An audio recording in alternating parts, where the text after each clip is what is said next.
New, old, forgotten. Get the scope on products with Hot or Not with Keith Peffer. Keith Peffer Puffer. Santa's a little drunk and may have had something to smoke. Keith, take it away. Keith Peffer Puffer Puffer Pecker. If I said Pecker.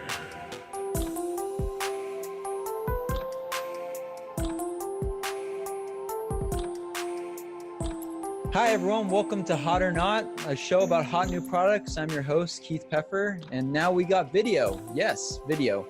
Please still listen to the podcast though. Please still give us a like, review us on iTunes. It still helps us out. But I think for a show like Hot or Not, I think it's gonna be really beneficial to you as the viewer and our guests, because they can now demonstrate visually their products, right? They can show it off, and you as the viewer can benefit from that too, because you'll actually be able to see what they're kind of showing you.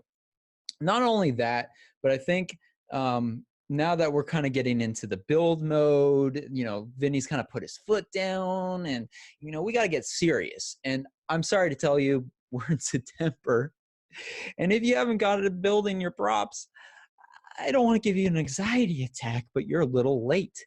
And well, let's get to building together, right? So for this first part, part of Hot or Not, these first segments, I kind of want to start focusing on building. I'm working on a few things, and I'd like to share with the community. I would love for the community to share too. So please submit videos of stuff that you're working on, and we can have that video show on Hot or Not, and kind of teach the community what we're all kind of building. We kind of learn from our mistakes or by sharing things, really. So now that we're visual, I think that's going to be a huge benefit. We're on YouTube. Please subscribe to us now on the Hollow the Light Think Tank on YouTube. You can just search for us on Hollow the Light Think Tank, and you'll find us right away. It's pretty much the first search every time you go on YouTube if you search for those keywords.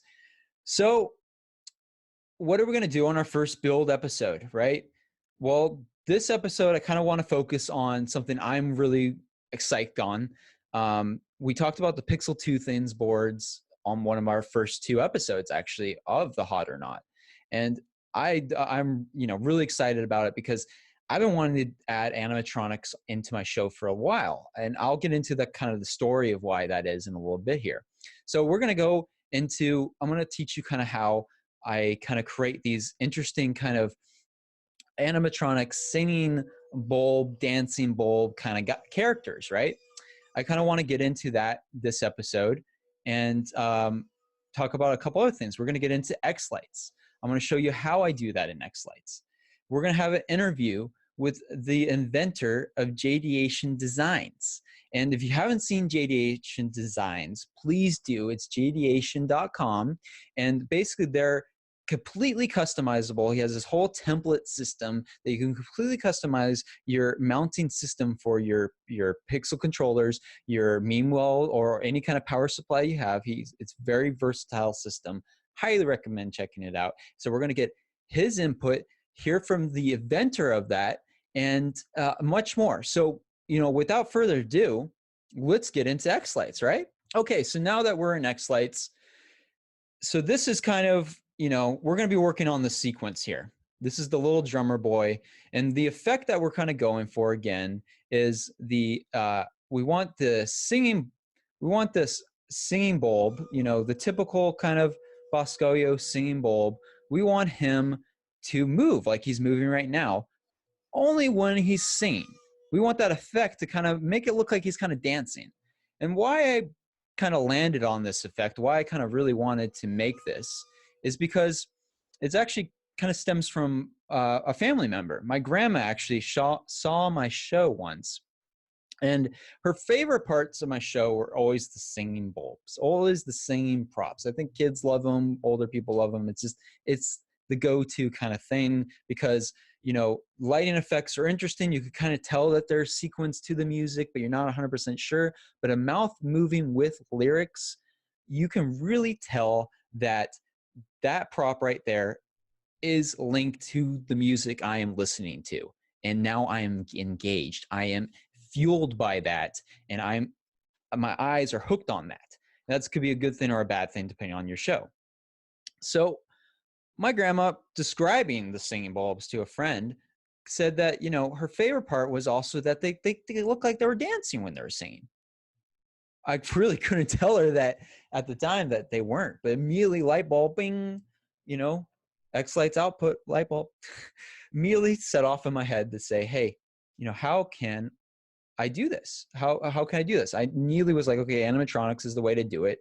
I went to the Halloween community, and you can really look, if you want to incorporate kind of animatronics into your Christmas show, I think you can really look at the Halloween community, how they built their systems, their animatronic kind of using windshield wipers, for example, the motors that they use, the pivoting systems, all those things. You can kind of look towards that community to take that and then build it into your own prop, make it your own still for what we are building for a Christmas prop,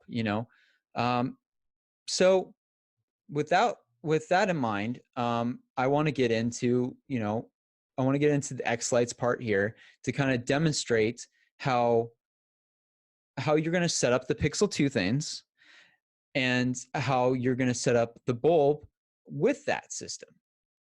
All right, so let's get right into X lights real quick. And we're going to go right into the layout tab here. And my eventual plan is to actually have 3 singing bulbs. So right now I'm just going to configure the Pixel 2 things. So ports 1, 2, and 3 are going to be my motors for singing bulb 1, 2, and 3. And just for this demonstration purposes, I'm only going to work on 1 singing bulb and 1 motor, this guy right here. So how do I configure the Pixel 2 things in X lights? I'm sure there's 100 different ways you could do it. I'm probably not the best person to kind of show this, but this is the way I learned. So I want to kind of show you, and I think we could all learn from our mistakes or, by demonstrating. By the way, one quick little thing, I'm actually recording this in Zoom. And so as a community, I think we all benefit from showing things, right? I think I mentioned that earlier. And so, record what you're doing, take screen shares, all that kind of stuff, and put it out there in the community. Because it's like in the classroom what the teacher says, right? It's always like, there's no stupid question, don't be afraid to ask questions, because there's probably somebody in there that, is a little shy, doesn't really thinks their question's stupid. And by you asking it or demonstrating it, you're helping somebody in the back of the class. I really kind of think of a holiday light think tank as kind of the kids in the back of the class, all the rowdy kind of fun guys. So let's help those guys out, right? Let's be that community, riling ourselves together and creating great videos and great content for everyone. So without further ado, let's get right into configuring it, the Pixel 2 things in X sights, the way I kind of learned how to do it. So the way I do it is the block channels.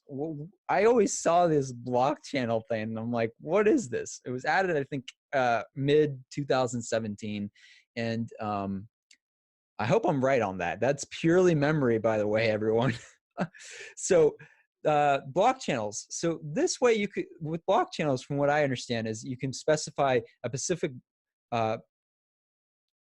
you can make a model that represents just purely in like dot form, the channels, right? So for something like this, we're going to use 3 channels because we're using 3 ports, right? If you want to know how the Pixel 2 things kind of works, how it really functions, I really suggest going back to that podcast episode, because David Peace was on, the inventor of the product, and he really, he describes it in a way better way than I could. So eventually I'm going to be using the first 3 ports for my singing props. So might as well just configure those right now, right?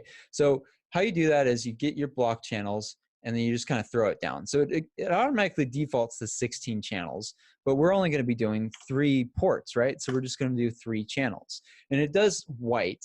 And for my example, I configure, I don't know if this is purely necessary at all, but I just, for representational purposes in the sequence tab, it's easier to say kind of port 1 is red, port 2 green, port 3 is blue. So that's what I did. So that's it. That I've now configured the Pixel 2 thins in X-Lights. Now, how and the biggest benefit of the Pixel 2 thins is that it's not a controller that you have to have like another DMX cable brought out, right? It uses the existing WS 2811 protocol that you've already have the data line already going to your prop. It uses that as either the input or the output to, activate the motors. So the big benefit of that is like how I have it kind of configured in my X-Lights is that I have the port 33, right, coming out of the Falcon. The first prop is the singing bulb, and then out of that prop goes the Pixel 2 things. So from right there, it's, all I have to do is basically provide power to those motors, with the mean-well power supply, and I'm set. There's no extra data lines I need to bring to the Pixel 2 things. It's great. That's so great. Anyway, so that's the configuration, that's the layout. So let's get into how I sequence. How do I create this kind of dancing effect, right? And it's actually surprisingly really easy. All the work is already done with this when you create the singing track, right? When you create the singing timing track, it's already got these marks already created, right? These timing marks. And you can use these existing timing marks to create the on and off effect for your singing bulb or for your motor that's at the bottom of the singing bulb. So really quick, I'm just going to kind of show you. It's really this easy. It's easier if you go down to the port level, and the way you kind of do that in the Pixel 2 things perspective in X-Lights is to go to the node level in X-Lights. So you're just double tapping until you get to the string, and then from the string, you're going to go to, I'm just going to delete that really quick. Then you go to the node. So node again, and again, I colored them. Port 1 was red. So that really helps me later in the sequence tab to know, hey, if I'm on node 1, I don't have to rely it because this name might change, but I know that that red one is port 1. Okay. So this is just the easiest thing I know how to do it. So right now I'm not outputting to the prop, and I want to add that kind of, I want to make sure that the prop is moving when he's singing, right? The easiest way to do that is just to take this, oh, I'm in the way, let me just, whoop, I'm gone. Oh, there you go. Hey, now I'm gone. There, right. So now that you can kind of see what I wanted to show you, hopefully my, yeah, there you go. You can kind of see my, my cursor here. So now that I'm in X-Lights and I got my singing track already here, it's the main track, and it's already set on the bulb. I can just copy that and go right over to the node level here. I'm just going to paste that right in. Now, I'm going to make sure that the color I'm going to be focusing on is just red. Okay? So using the timing track main, so I got all the timing tracks, and then the face I want to do render. Now, right when I do that, boom, it fills in all the data into those timing marks. And that's going to be your movement. Now I'm at 100% right now.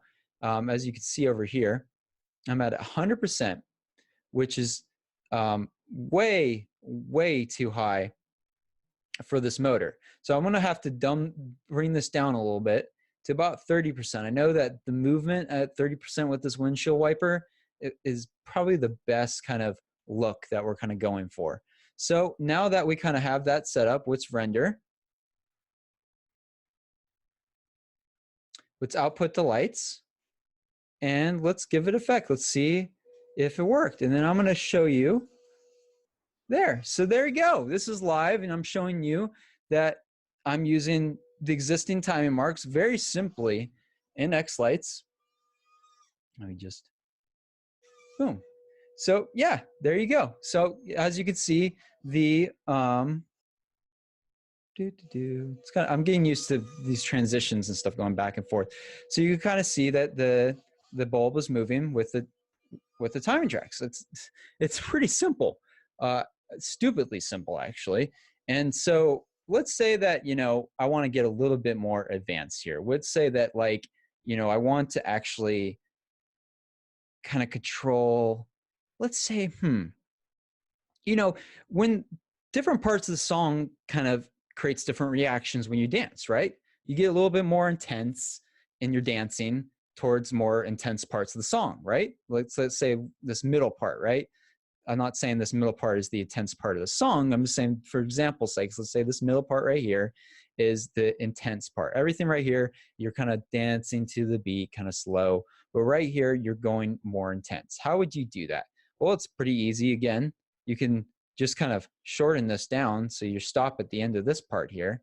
And then you're going to kind of just easily copy this and then place that down right at the end here. Yeah, I'm going to stop the output because what I'm actually going to do is during this middle section right here, I'm just going to extend that to just about right here. And then I'm actually going to bring up the intensity to about, I don't want to say, let's say 35, right? So what the effect now, when I render this, is that now when I'm going to bring it back to the bulb guy, now that when the bulb is moving, I'm going to output, now I'm at 30% at this part of the song. You know, he's singing, he's dancing. I'm sorry I don't have the music playing right now. I just, for simplistic sake, I didn't want to hook up the mixer. But so here we go. And now we're getting a little bit more intense than the song. He's dancing a little quicker.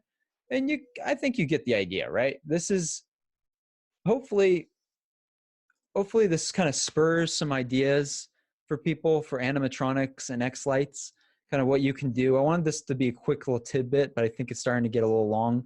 So I'm going to take a quick little break. We'll hear from our sponsors, and then we're going to get right into the interview. So let me know what you think about these little tidbits. I really hope that you, as a community, we start sharing more stuff. This is the build period. I think we could all kind of benefit from sharing some, just, you know, this isn't a great video, you know, to be honest, but hey, I'm not going to edit this. I'm going to put this out there, and, you know, you learn from mistakes, right? You learn by just putting it all out there. So let's all learn together, right? Okay, everyone. I'll see you in just a little bit.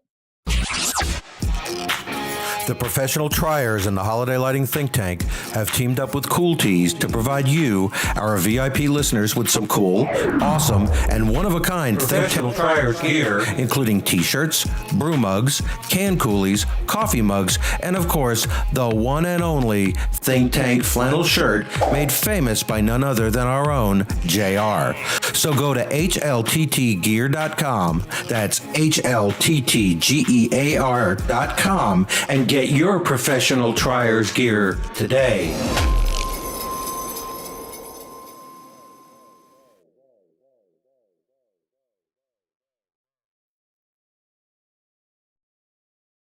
All right, everyone, we're back. Hope you like that ad. And one little quick announcement. In between the ad, we actually just announced a brand new website. It's called the Sequence Armory. And on the Sequence Armory, you're going to be able to, we're going to start kind of, you'll be able to easily download Google Drive or free sequences.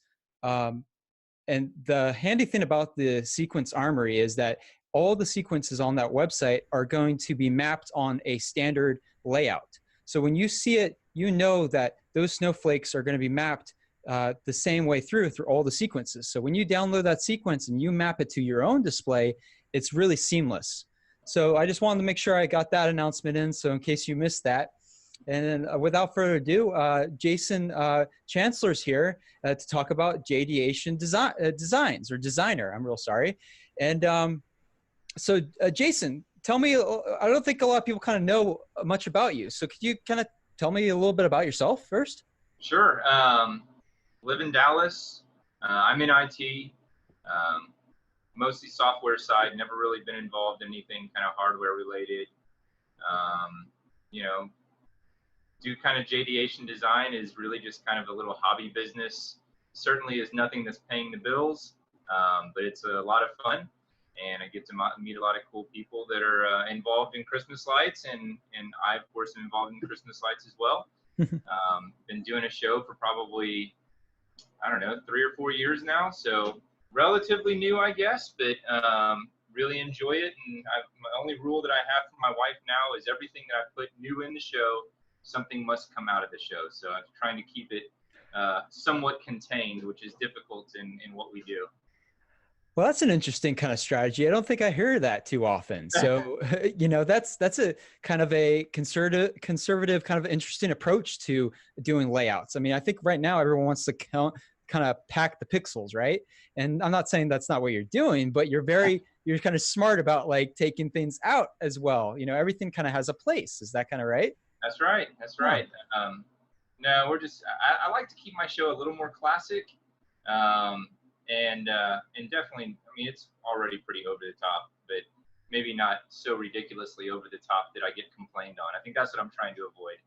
What do you mean by over the top? Because I mean, you've seen people's displays. We're all kind of over the top. So like, what kind of display do you have? Is it pixels?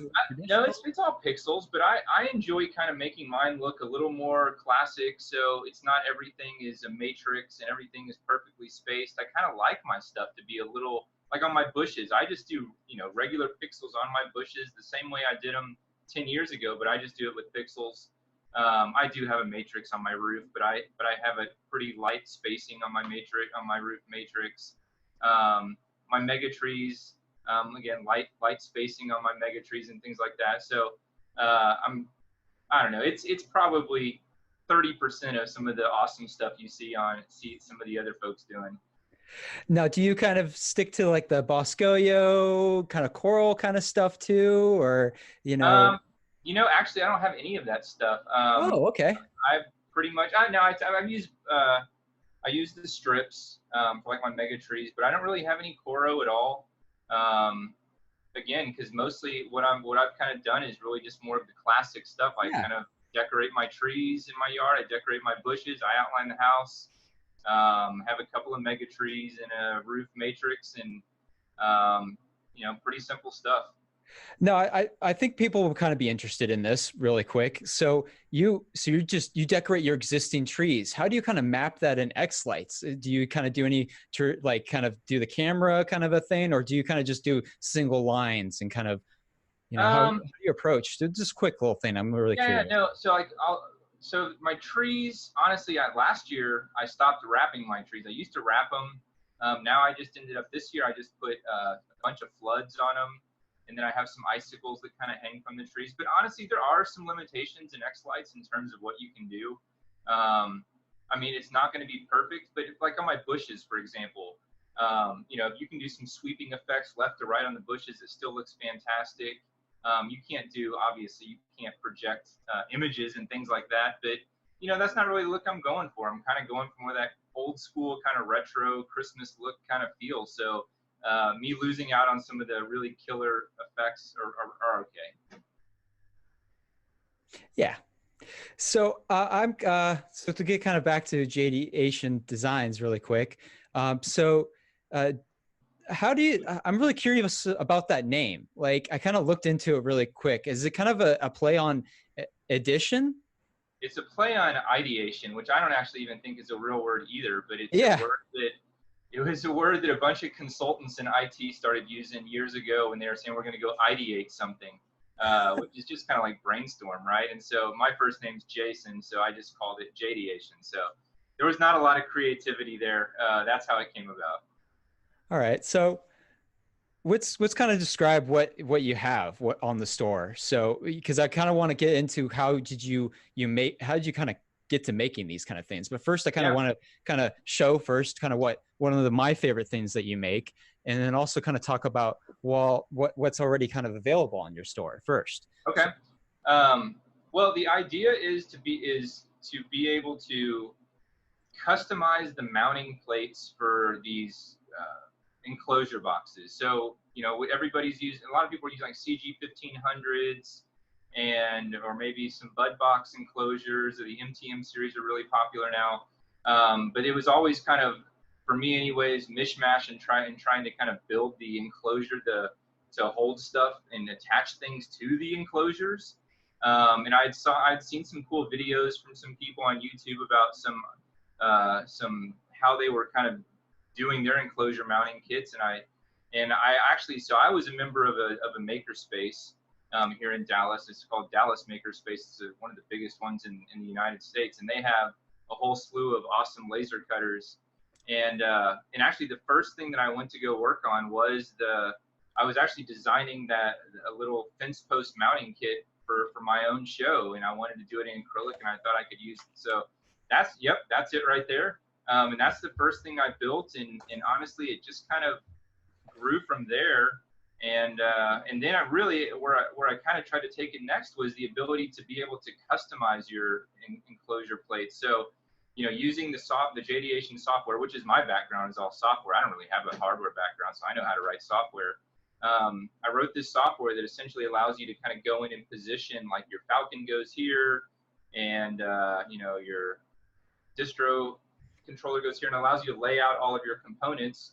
And then essentially you can then download and print out a cut sheet and use your cut sheet to kind of, if you're going to make it out of wood or whatever, make it in the wood. And if you want, of course, then we also sell acrylic plates that are custom cut specifically to your design. And they're nice, thick, sturdy plates with all the hardware included, everything you need. And honestly, kind of where it is now, I think people get an incredibly clean build using one of these Jdeation kits. They get it exactly how they want it. They can customize it to their heart's content, and it has everything they need, so it's super easy to put together, and we have full instructions. So I think it's a pretty cool tool. I mean, I use it for my own display, and I know a lot of people have used it for theirs, so I think people are really enjoying it. But I mean, you know, you don't have to buy from me either. You can also just go to Jdeation and download your own, make your own design, download it, and cut it out of wood. And a lot of people do that as well. Or, you know, if you have access to a laser cutter, cut it on acrylic on your laser cutter. So lots of opportunities there. Yeah, I really love your design, your template software, because like you said, you know, you're not like locking it down necessarily, but I mean, you already provide, most of the people I think you're probably seeing are probably using the template, customizing all that, and then getting the acrylic from you, getting that design finally printed. So everything's working out perfect. But exactly like you said, you could take that design, customize it, print that paper out, and kind of get a piece of wood, cut it out, and kind of lay it out yourself to see how it kind of works. I mean, it's super handy. And I'm so psyched to hear that the first product you made was the compact design, because I fell in love with your company because of this design. I mean, it was just, it's just brilliant. What got me to it, honestly, was the fact that the fence post is like a perfect, already easy thing to find, right? You get in huge mounts, cut that up. And then for me, as the viewers could kind of see, I actually do a little bit of colorization on my fence post too, to add a little bit of extra little flair, because I actually have these relatively close to the street. So my thought is, hey, if I have like a black little thing or a box, it's not very welcoming, right? People are going to kind of see that black box. I mean, I can hide it. I don't know, but this is what I was looking for, and your company kind of provided that. And so that's how I kind of found Jdeation. And I'm stoked to hear that was the first product you made. Yeah, no, that was absolutely that was my trial into this thing, was building that. I mean, I learned how to use Fusion for the first time to design that design, and it went through a ton. It went through probably 2 years of iterations in my own show before what you see there, before I even considered selling it. So it was kind of just a little fun side project that turned into something that now other people can use. So how many employees do you have in your company? Is it just you, or?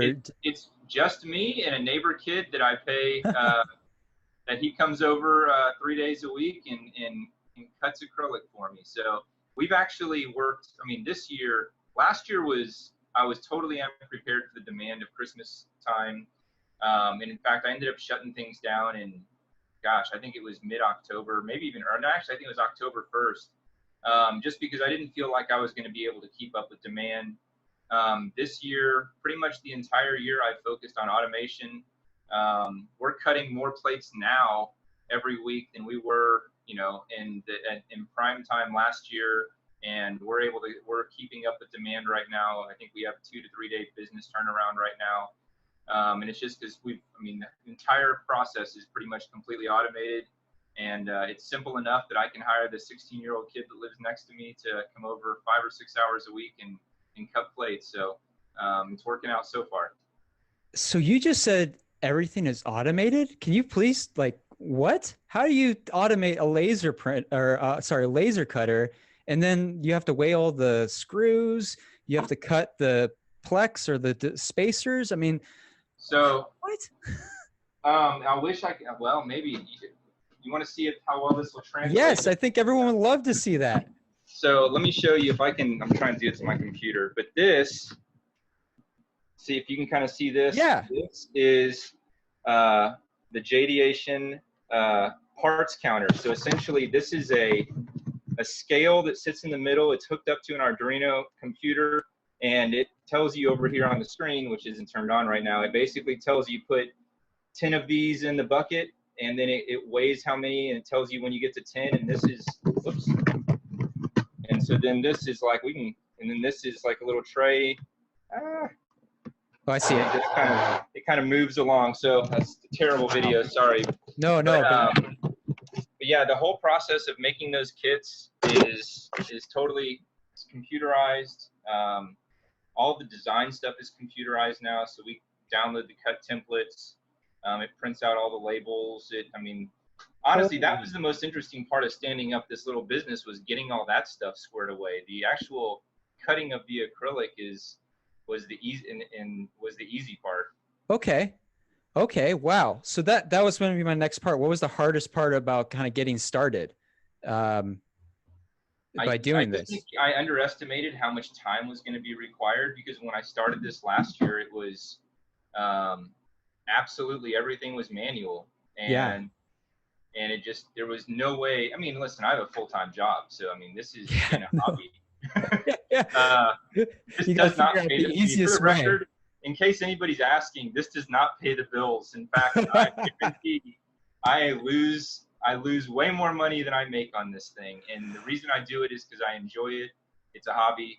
But it definitely became clear at the end of last year that if I was going to do this thing, I was going to have to figure out a way to make it less time consuming, because I just couldn't invest the amount of time that it was certainly going to require. Yeah, I think most people get burnt out. They either go all out and, they have to either take a hit on the job, or they get, eventually they get burnt out. So I think your smart approach was like, you took that first year, it was intense. You looked back and were like, okay, you took it from like a logistics perspective and said, okay, how we could make this flow, this process work a little bit better. And the automation, I'm just like, what? I'll be honest. Somebody told me that recently, that you did that. So I was like, and I didn't believe him. That's incredible. So I've got a couple of videos on my YouTube channel of some of the automation we have, like our PEX. The PEX cutter. The PEX cutter is out on our YouTube. I need to take a video of our parts counter, because that thing is actually really cool. I've actually invested a ton of time in our parts counter. That's kind of been, and honestly, that's what I've really enjoyed about this little business, is quite honestly building all this other auxiliary stuff, like building the parts counter and building the PEX cutter and figuring out how to kind of automate a lot of these processes. That's been a lot of fun.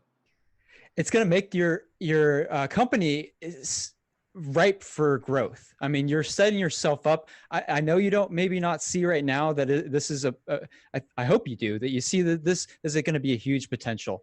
This is just the second year, right? And I mean, It's just, I see the sky's the limits, man. More and more people. I think the opportunity that, and I agree with you, I think really there's a lot of opportunity for this outside of the Christmas lights kind of niche as well. So that's a lot of the stuff that we're planning for right now, is really trying to establish that base, so that if we decide we want to, we can kind of grow it beyond just Christmas lights and kind of move into more just, I think there's a couple of different areas that we're exploring, looking into. And in fact, the design software itself can be used in a lot of different ways. In fact, one of the things that I actually have, it's actually built into the tool, is we created a Coro designer in the Jdeation Designer. So you could go in and actually create your own Coro designs, and drop little pixel holes all over the Coro and exactly how you wanted it. And then it downloaded it to your computer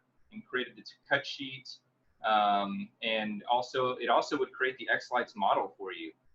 So all that stuff would kind of get done inside of Jdeation. We never actually released it, quite honestly, because I just don't have enough time to support it. But there's a whole lots of things I think we can do with the software.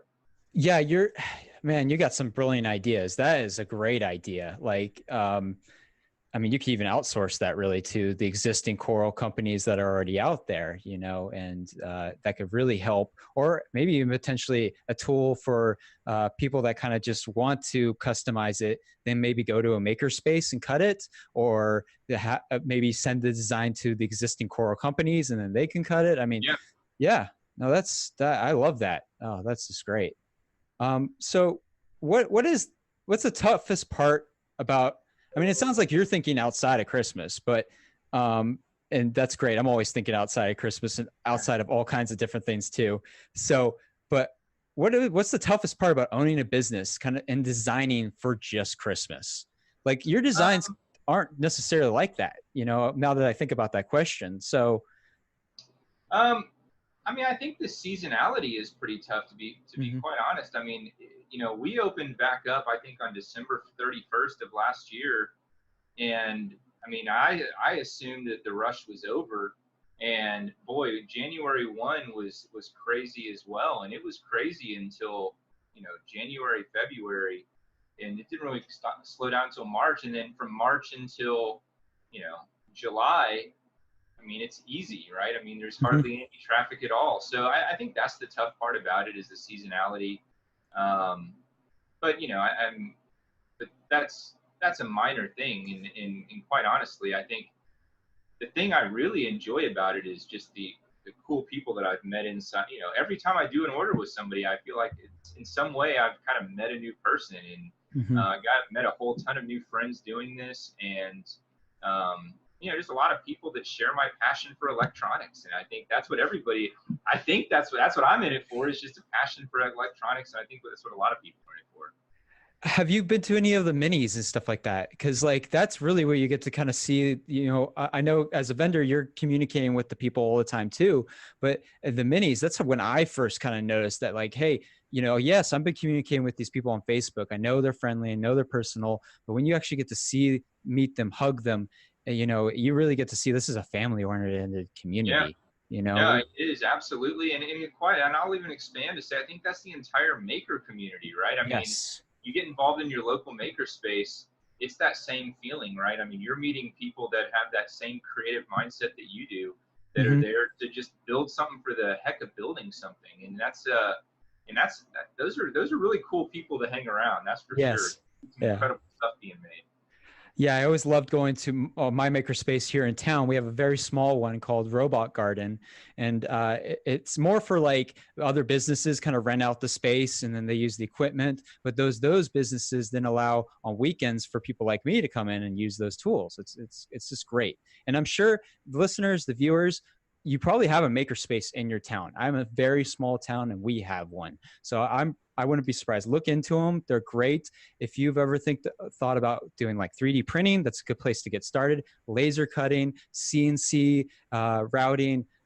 You want to learn CAD. I mean, on and on and on, you know, and another group of community of people that are just super friendly and everything. Yeah, I mean, every single thing that's built in these Christmas shows that you can buy today from one of the vendors, you can go to your local makerspace and make it. And learn how to make it. And that to me is the coolest part, is take a class on how to use a laser, you know, and then you can have access to probably a very high dollar industrial laser cutter. Like, it's just really, really cool what the possibilities are. So let's talk about lasers really quick. I'm gonna nerd out. I always nerd out on my episode a little bit. I'm sure a couple of my listeners and viewers are kind of like, God dang it. But here, I got somebody that knows about lasers, so I'm gonna ask a little laser question. What's your wattage on your laser? I'm running a 100-watt laser. Holy, that's a good one. No Yeah, wonder you're able to cut those 5 millimeter acrylic, right? and it cuts fast. Yeah. So it takes about, maybe for the medium-sized plates, maybe 3 minutes to cut one. I mean, it's real fast. Yeah, no, and that's the better way to go. You want to go overpowered than, I think most people, when they're cutting like 5 millimeter acrylic, they always, I kind of did a little bit of research, is that like 60 watts or that 80 watts is the range, right? But that's so underpowered. And to begin with, when you get these laser cutters from these companies, they're all from China. They all are kind of underpowered. They say they're 80 watts, but they're really 60 and so on and so forth. So you always have to watch that. And so, and when you're expanding and the company that you're at right now, you want speed, you want accuracy. So you're going to get that from that power. Yeah, no, and I've got, right now, honestly, I just have a cheap Chinese laser. I mean, they're all made in China. Yes. To be clear, but, and it's the trade-off on these things is you buy a more high-end one, it's going to have a lot of the bells and whistles that already come with it. Or, I mean, listen, you can go on eBay and you can buy a lower end Chinese laser, and then quite honestly, you can add a lot of that stuff, add a lot of those feature functions to it. So they're becoming a lot more affordable than they definitely used to be. Now, I mean, still, if you want a Thunder or one of the more high end laser cutters, the Thunder is like the one you'd probably see in your makerspace because it's probably a little more industrial. I mean, those things, they're going to be $10,000, but you can definitely pick one up on eBay, one a little lower power, a little lower quality for pretty affordable now, a couple $1,000s. Yeah, it's great. So everyone check out their makerspace. You'd be surprised what you can find in there. But let's go back to Jdeation. I kind of want to ask, if you can see on my screen right now, I'm on your website right now. I don't want to show the people kind of like what you have right now. So these are kind of the different enclosures that you kind of have that you're designing your mounting systems for, right? Yep, exactly. And so what's going to start off? So I'm designing an enclosure, right? I'm thinking, okay, I got a bud box here. Let's go for this one here. Actually, Jason, what is the most popular one? I think the best one is the bud box. I'll say that. I mean, okay. I don't know which one is the most popular one, but bud box is the best enclosure. Okay. It's a really nice enclosure. It's, maybe $5 more expensive than buying an ammo crate. Yeah.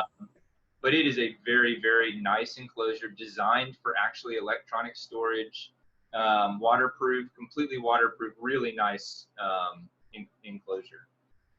Yeah, no, I have a few bud boxes myself. I really, it's strong enclosure. I mean, I use those for more of my commercial kind of stuff. Usually when I have a prop I build these kind of chandelier props that I kind of go over dance floors and stuff like that. So when I'm designing those, I actually use your designs and in the bud box in particular to put up there because it's such a strong enclosure. When the guys that put up the prop up in the sky, above the dance floor, they look at that box and they think, oh yeah, that's secure. I'm not worried. Whereas if they see these ammo boxes or any other thing, they see a CG 500 or something like that, they're thinking, why has he got a coax box? Yeah. So these are, if you want to look professional, you want the best enclosure, I agree with you 100%, Jason. Bud boxes are the ones to get. I would say that's probably that one and probably the other large ammo crate are probably the two most popular ones. Like really the focus has been lately on people trying to get as much power as possible in their enclosure. Although, one of the things that we're working on right now, and we can maybe talk about this later, is kind of where I envision this going is moving away from all the power being centralized in these boxes and really starting to leverage the F48 and more of the distributed types of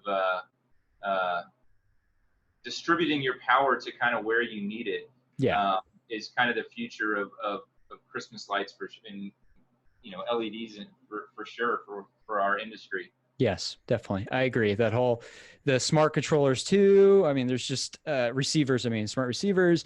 I mean, it all kind of we're pushing out to this like satellite controller systems. Yeah. You're having a central kind of place and everything. You have these satellite kind of controllers or receivers out in the rest of the yard, and it all kind of comes back to that. So, and again, your website is ripe and ready for that because you got this amazing compact design.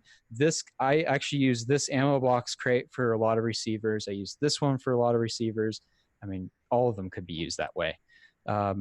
So I want to go and kind of like, I'm going to buy a design from your website. Okay. Okay. So let's go. We're going to do the bud box.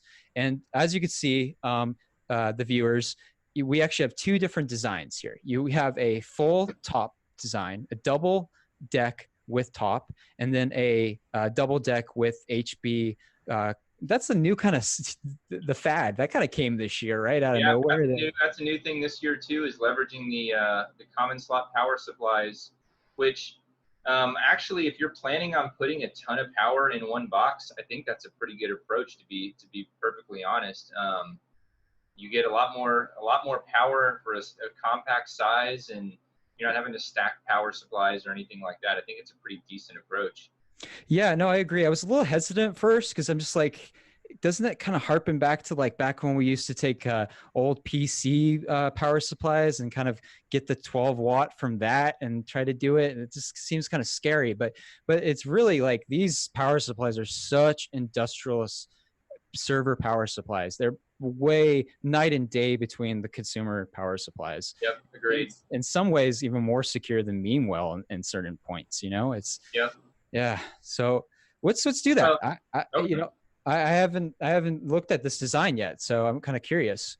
So, you were going to say something, Jason? I'm sorry I cut you off. I don't remember what I was going to say. Oh, I'm the worst. So we have as you could kind of see, hopefully, we have all these kind of, the double decker is amazing. I mean, your designs too are just all about like easy use, easy kind of designing, easy kind of taking the power supply in and out. You have it's just customizable. That's the easiest way to say it, really. Yep. So we got the standard one, and you could kind of see at the bottom, we have featured variants, and these kind of are like, I want to say, is the appropriate to kind of say the existing templates, kind of the ones that. Yeah. So, I think it's quite frankly, most people purchase from one of these existing designs we have. And this is kind of one of our newer designs. So we only have obviously two main variations for this one. Let's go to one that has a lot. I don't know that one. Yeah. That one has a few more. Okay. But there's a bunch of a lot of variations that we've just kind of established. Either somebody built one and I was like, oh, that's a really good one, and then asked if we could make that a featured design, or some that we just kind of always start out with. But the vast majority of people actually just get one of these existing variations that we already have, because most people aren't doing, they're just, attaching a couple of Falcon components and they need a certain amount of power. But so you can pick from one of these standard ones, but every one of these designs, you can just click customize and go into the designer and move stuff around, add stuff, all those kind of things. So now I'm in the customized tab that Jason was just talking about. You can move everything around, just say, hey, I'm actually going to only just use one power supply. Yep. And I want to be kind of uniform here. So I put it in the center here. And you actually have tools here to help out to keep it center. I noticed that recently, and I was like, oh. Hey. Yeah, that was a new feature that we added this year, along with also allowing you to, if you just make like some square holes or round holes, you can kind of make those down to the millimeter size now. So that was kind of a new feature that got released this year. Honestly, what's that? I see. Yeah, the resizing thing here. Okay. Right. That's so if you just like click on variable rectangle, you can drop go up a little bit there. So it just dropped in the corner, and you can kind of and those are just cut holes. So anything you make anything in black is going to get cut by the laser. That's essentially as simple as it is. So you can kind of make slots or circles or those kind of things if you want to have wire that comes up from the bottom or things like that. Okay. I also want to show this really important thing. If you don't see anything on here, like if you're using the blank template, you go to insert electronics and then look at all this. I already have existing templates of almost every single controller. Yeah, we've got the whole Falcon line, all the new Falcon stuff. We have most of the popular Meanwell power supplies. We're actually in the process of adding all the Meanwell LRS series power supplies right now so that people can, I mean, I'd really like to see people start switching away from just using the 350 watt power supplies and start leveraging, you know, power supplies that are more suited to what their actual power needs are at the actual prop that they're trying to power. So we're adding all those into the tool right now. Hope to have those done here in the next couple of weeks. Well, that's great. Yeah, the customizability is great. So now I'm here and I can, you know, save it for later. I could download it and I have to save anyway. There's this little warning here. And then I should be able to, yep, see, now it's automatically been saved to your My Designs library. And that is probably one of the coolest things about this thing, I gotta say, that you could kind of experiment. You don't have to make the purchase right now. You could kind of experiment, think about it. Am I gonna really buy this big power supply? Am I really gonna have it there? So this is all my different designs. I played a lot with the compact design. I played a lot with the big enclosures. And so, yeah, it's just great. You can go back through. I mean, I think I have one even back from like last year or something like that. And they're always there, super handy. I can make a purchase from one of my designs and it sounds like you're all automated and ready to go at that point. So I could go to fabricate the design. And then you got these little very easy kind of instructions, right? Yep. And you know, yeah, you're so off. we always encourage people to kind of print their design on paper just to make sure that everything lines up to your actual components. Occasionally, like for example, a lot of the eBay components, like if you're using a buck converter or something like that, those eBay parts change, I mean, almost monthly, and they just call it a buck converter. So it's sometimes hard to keep up with exactly what's being produced by the Chinese manufacturers. So we always encourage people to print and just make sure if they're using some kind of maybe eBay type of component that the holes are going to work for it. Yeah. No, it's so funny you mentioned the buck converters. Buck converters. Thank you, brain fart. Because that's what I ran into that problem too. And I should have I knew I could have done that. I should have just printed it out beforehand and did the template, you know, laid it out and see if it actually fit with my electronics already, but I didn't do that. So, you know, don't do what I did. Listen to Jason, and it does. Well, you're not the only one, I can assure you. Okay. I think, in fact, we may actually have to take some of that. We only have a few non-standard components. I mean, most of the stuff we have is, you know, either Falcon or Meanwell or, you know, brand name kind of stuff. We may end up taking some of the eBay stuff off and just or put it into a special kind of use at your own risk kind of category where it's a little more obvious that, hey, you definitely want to double check this stuff. Yeah. I mean, it was my mistake. You right when you go into the fabrication thing, the first step is, hey, do yourself a favor, print that thing out, you know? So, but oh my God, I don't know if you could tell everyone, I'm in love with this company. I'm in love with these enclosures designs. Good. Thank you. Appreciate it. And I kind of want to talk about, where do you see Jdeation in the next 10 years? Like, what does the future hold for Jdeation? Well, I mean, I think, can I talk about where I see us in the next couple of months? Yeah, I know. I don't know why 10 years I picked that. What's just, what are you working on? I mean, we kind of talked about it earlier, and I really think that more distributed model for Christmas lights with using these differential receivers and the smart receivers is kind of going to be the way to go. And so we're releasing a full line of designs that are built for smaller enclosures. And I don't know if I know I've already failed once at this, but like if you can just kind of see this one, this is a Bud Box 32010. And so this is just the inside plate I've got. So you can just see it's a little tiny power supply down here on the bottom. And I've just got, this is for my Raspberry Pi. I was going to use this for my own show to run the show. But we're releasing a whole line of bud box enclosures that are kind of this of smaller sizes, so that you can maybe get a 100-watt, like you can fit a 100-watt power supply in this little guy here. And for a lot of folks, if you're just got a couple of props, 100 watts is all you need. And that way you can maybe even attach something this small to the prop itself, totally hidden away. So that's kind of what we're working on right now, is really trying to move away from just these giant enclosures where you have to run a bunch of wires across your yard and run power injection, to kind of try and get the power at the prop. I think that's the term I'm going to try to start using. But where do I see it beyond that? I mean, I think, I view this is a weatherproof enclosure that could be used for any industry. I think that's going to be our next logical step, is really just to start spanning out into other industries, other niche industries, other more wider industries. And then I think there's even in the maker community, there's an opportunity for this.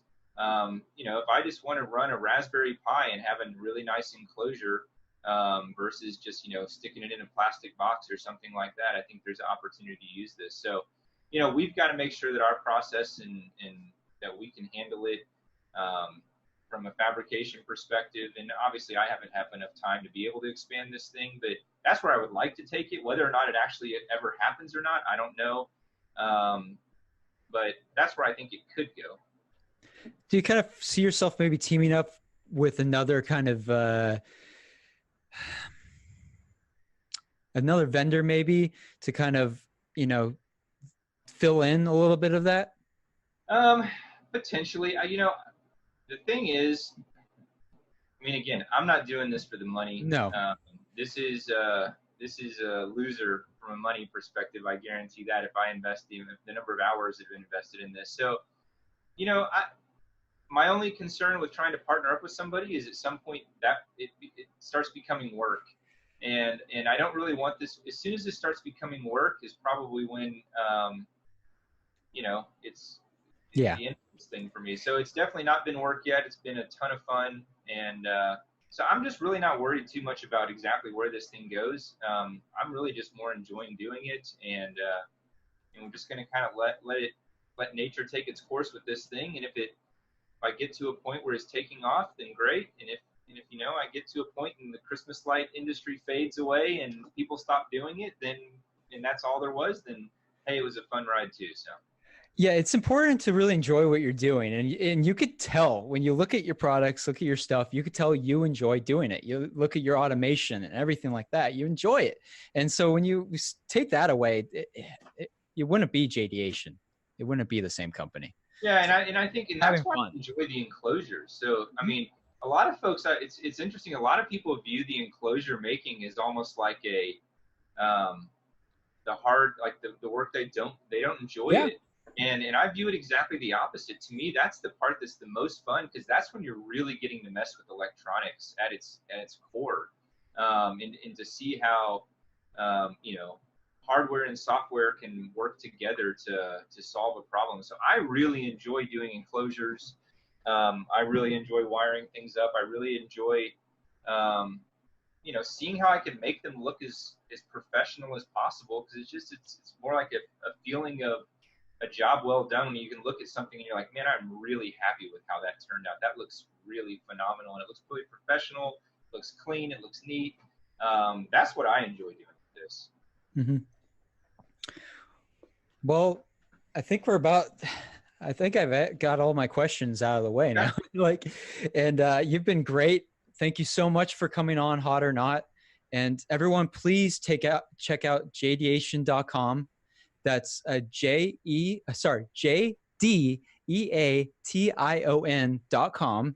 And you can get some amazing enclosures. You could customize it yourself. I mean, you kind of saw it here. Jason, do you have anything else you would like to add? No. I mean, I just, again, if you're thinking of buying an enclosure, make sure you say hi. Again, the reason I'm kind of doing this is just to meet a bunch of people and have a good time. So certainly, if you're buying something, reach out. If you built one of our products, send me a picture of it, and give me some suggestions too. Like some of the best improvements we've made to the software have been where somebody will chime in and say, "Hey, Jason, really, if you would do X, Y, and Z, this thing would be so much more usable." And like, you know what? That's a great point. In fact, the features that we added this year were somebody sent me like a laundry list of like 10 things that they thought I should do in the tool, and I think we've done all 10 of those things at this point. But some of the main items that you see there were some of that person's suggestions. So keep the suggestions coming, and like you said, visit Jdeation and download yourself an enclosure design. It's free. Thanks, Jason, for coming on, and everyone have a great night and day. All right. Thank you. Ho, ho, ho. Thank you for listening. Subscribe to get on the nice list. Make sure you join the Holiday Lighting Think Tank on Facebook. Ho, ho, ho, ho,